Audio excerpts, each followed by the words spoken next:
पाकिस्तान तहरीक इंसाफ के लीडर्स को काले कपड़े पहना के आप अदालतों में पेश करते हैं, घसीटते हैं, रगीदते हैं। शर्म तो आपको आती नहीं है। और आपने जो पाकिस्तान के दुश्मन हैं, रेमंड डेविस को 20 करोड़ रुपए किसने दी है? रेमंड डेविस के दियत की रकम 20 करोड़ रुपए अदा की गई।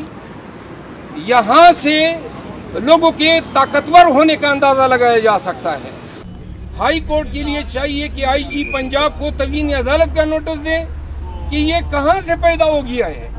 ये उन तमाम जो इल्ज़ामात थे उनको आज सच साबित हुए हैं।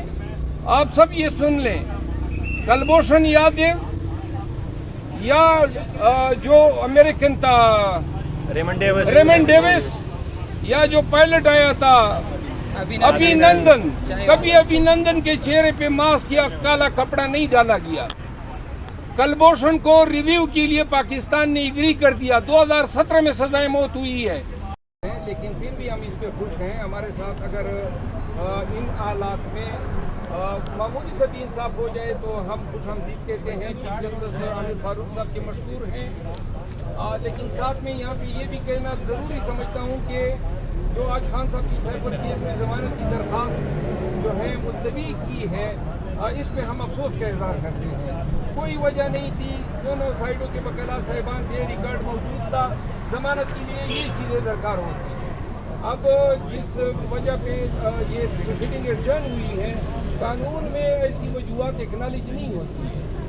दूसरी डेवलपमेंट जो है आज ये हुई कि आज मेरा अपना एक जाती केस था जिसमें अटक पुलिस ने जो है खान साहब की मुलाकात के लिए जब दिया था तो उन्होंने अफवाह करने की कोशिश की, जिसमें मैंने तवीनी अदालत की पिटीशन दायर की थी DPO अटक के खिलाफ। आज अटक पुलिस की तरफ से भी उनके नुमाइंदे आए थे और चीफ साहब ने जो है मोहतरम वकील शाखावत साहब जो सरकार की तरफ से पेश हुए, उनको कहा कि आप इसमें अपना रोल अदा करें, जिसमें मैंने चीफ साहब को कहा कि हम चाहते हैं कि जो जिस तरह आर्डर का मांग हुए और जिस तरह उन्होंने ताज़ीरात पाकिस्तान की 365, 511 के तहत इर्तिकाब जुर्म किया, तो कम अज़ कम जो है कानून की जो लाठी है वो इन पर पड़नी चाहिए। ये आज की डेवलपमेंट है और इंशाल्लाह हमें उम्मीद है कि साइफर केस में जमानत की दरख्वास्त जो है वो 1 या 2 दिन में जो है उसकी समाप्त हो जाएगी। निगरान वज़ीर आज़म कह रहे हैं कि माइनस इमरान खान इंतखाबात होंगे, क्या कहेंगे? जी, ये काकड़ साहब का बयान हमारी हम सब ने देखा है और ये एक पॉलिसी स्टेटमेंट है जो वज़ीर आज़म निगरान वज़ीर आज़म ने दी है। जब ये निगरान वज़ीर आज़म ने हलफ लिया था तो पाकिस्तान तहरीक इंसाफ कोर कमेटी ने उस वक़्त शाह महमूद कुरैशी साहब की वसातत से इनकी तकरीर को खुशामदीद कहा था और हमने तहनीत की पैगाम भेजा था, लेकिन इन्होंने मुतअद्दिद दफ़ा जो है अपनी बदनीयती का इजहार किया है और ये कल ये बयान दे के उन्होंने अपने स्टेटस पे एक सवालिया निशान लगा दिया है कि केयरटेकर की जो तारीफ है कानून और आईन में जो प्रोवाइड की गई है उसमें बुनियादी कंडीशन ये है कि उस शख्स का या उस मनसब के उस मनसबदार को जो मनसब रखता है उसको न्यूट्रल होना लाजमी है। खान साहब के बगैर या PTI के बगैर जो है हो सकते हैं, ये बयान दे के उन्होंने बेसिकली अपने आप को बतौर केयरटेकर डिस्क्वालीफाई कर दिया है। और पाकिस्तान तहरीक इंसाफ कोर कमेटी में पाकिस्तान तहरीक इंसाफ कोर कमेटी में इस फेल का जायज़ा लेगी। मुझे कभी उम्मीद है कि हमें ये इजाज़त दी जाएगी कि हम कुआ वारंटों में निगरान वज़ीर आज़म की तकर्री को इस बुनियाद पे चैलेंज करें कि ये जानिबदार हो गए हैं और फिर अदालतों में देखेंगे कि आया वो इस मनसब पे रह सकता है या नहीं। जी, इमरान रियाज साहब भी आए हैं, बहुत खुशी हुई। पाकिस्तान तहरीक इंसाफ पाकिस्तान के अवाम को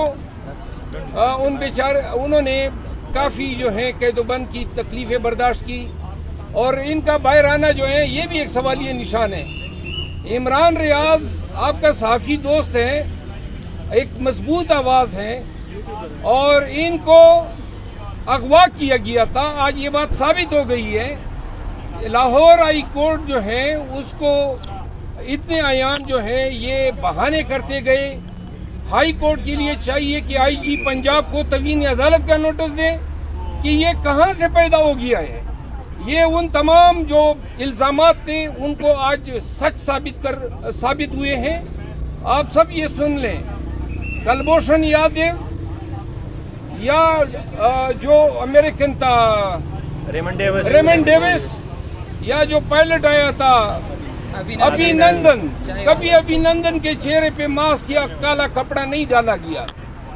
کلبھوشن کو ریویو کے لیے پاکستان نے ایگری کر دیا. 2017 میں سزائے موت ہوئی ہے, آج 2023 ہے, کیوں سزائے موت نہیں دی جا رہی ہے؟ جو آپ کے ملک میں جاسوسی کرتے رہے, آپ کے ملک میں تفرقہ پھیلاتے رہے, ان کے خلاف آپ نے کچھ نہیں کیا. پاکستان تحریک انصاف کے لیڈرز کو کالے کپڑے پہنا کے آپ عدالتوں میں پیش کرتے ہیں, گھسیٹتے ہیں, رگیدتے ہیں. شرم تو آپ کو آتی نہیں ہے. اور آپ نے جو پاکستان کے دشمن ہیں, ریمنڈ ڈیوس کو 20 کروڑ روپے کس نے دی ہے؟ ریمنڈ ڈیوس کے دیت کی رقم 20 کروڑ روپے ادا کی گئی. یہاں سے لوگوں کے طاقتور ہونے کا اندازہ لگایا جا سکتا ہے. تو لہذا ہم یہ بات عرض کرتے ہیں, خدا را جیلوں میں, حوالاتوں میں اور حراستوں میں پاکستان تحریک انصاف کے ورکر لیڈر کے ساتھ انسانی رویے اپنائے جائے. باجوڑ سے پاکستان تحریک انصاف کے MNA کے گھر پہ یہ لوگ گئے ہیں, خواتین کی موجودگی میں انہوں نے چادر چار دیواری کا تقدس پامال کیے ہیں. ان کو صرف اٹھا کر لے گئے. اب یہ اٹھایا جانا اسلام آباد جیسے شہر میں, لاہور میں, یہ اب بہت عام ہو گیا ہے. اس کی ہم مذمت کرتے ہیں. اور انشاءاللہ جن لوگوں نے ان جرائم کا ارتکاب کیا ہے, آج جو آئی جی اسلام آباد, یہ بات بتانا بھول گیا, آئی جی اسلام آباد پہ ڈکیتی کے FIR کا آرڈر کیا ہے سیشن جج صاحب نے اسلام آباد نے, جو اپنے ہی سرکاری ملازم کو وکیل بنا کے آج ہائی کورٹ سے سٹے لے لیا ہے انہوں نے. تو آج چیف جسٹس صاحب کے پاس وہ بھی سماعت تھی جو شارٹ ڈیٹ انہوں نے کر دی ہے. لیکن انہوں نے بھی یہ ایک جرم کا ایک سیف کاٹا تھا, 5.5 فٹ کا سیف, 40 لاکھ کیش اور 15 تولے جو زیور ہیں شاہرام ترقی کے بھائی صاحب کے گھر سے, F7 میں وہ گھر ہیں, وہ لے کر چلے گئے تھے. انشاءاللہ چھوڑیں گے کسی کو نہیں, سب کو پروسیکیوٹ کریں گے. سر یہ الیکشن کے بارے میں آپ کیا کہتے ہیں؟ جو ابھی جنوری میں الیکشن کمیشن نے اعلان کیا, تو آپ کو کیا ہوتے نظر آ رہے ہیں یا مزید کوئی ایکسٹینڈ؟ دیکھیں, ہم تو ہماری تو پہلے توقع ہے سپریم کورٹ 90 دن کے جو کیسز ہیں 90 دن کے اندر انتخابات کرانے کے, اس پہ فیصلہ کرے گی. اور اگر پوری قوم جاتی ہے جنوری میں تو بامر مجبوری پاکستان تحریک انصاف انشاءاللہ پوری انتہائی طاقت کے ساتھ, انتہائی اپنی مضبوطی کے ساتھ, عوام کے تعاون کے ساتھ مکمل پارٹیسپیٹ کرے گی الیکشن میں. ہم مکمل کیمپین کریں گے اور الیکشن آنے سے پہلے آپ دیکھیں گے, بلکہ عنقریب ہفتوں میں, بلکہ ایام میں آپ دیکھیں گے KP میں ہمارے کنونشن شروع ہو رہے ہیں. ہم کنونشن بھی کریں گے, جلسے جلوس بھی کریں گے. اب ہم نے مزید اندر نہیں رہنا ہے, انڈر گراؤنڈ نہیں رہنا ہے. ملین مارچ کے حوالے سے کچھ خبریں آ رہی ہیں؟ ملین مارچ جب خان صاحب حکم کریں گے تو تب ملین مارچ ہوگا. شکریہ. مروت صاحب اپنی بات پہ ڈٹے ہوں گے, یہ نہ ہو پھر آپ کہیں غدار بیٹھے PTI کی کور کمیٹی میں اور آپ پھر پس پردہ چلے جائیں, اس بات پہ ڈٹے ہوئے آپ؟ میں کیوں پس پردہ جاؤں گا؟ کوئی سر آپ نے ٹویٹ کیا تھا. نہیں, میں نے تو ٹویٹ کیا تھا, اس پہ میں 10 دفعہ بول چکا ہوں, آپ ہی کو بول چکا ہوں. پھر بھی آپ دوبارہ اگلوانا چاہتے ہیں. کا نام نہیں بتایا, ہم وہ نہیں کروانا چاہتے ہیں. دیکھیے, وہ جب تک ہماری پارٹی مجھے اجازت دے گی یا خان صاحب خود باہر آئیں گے تو وہ آپ کو پتہ چل جائے گا کہ کون تھے.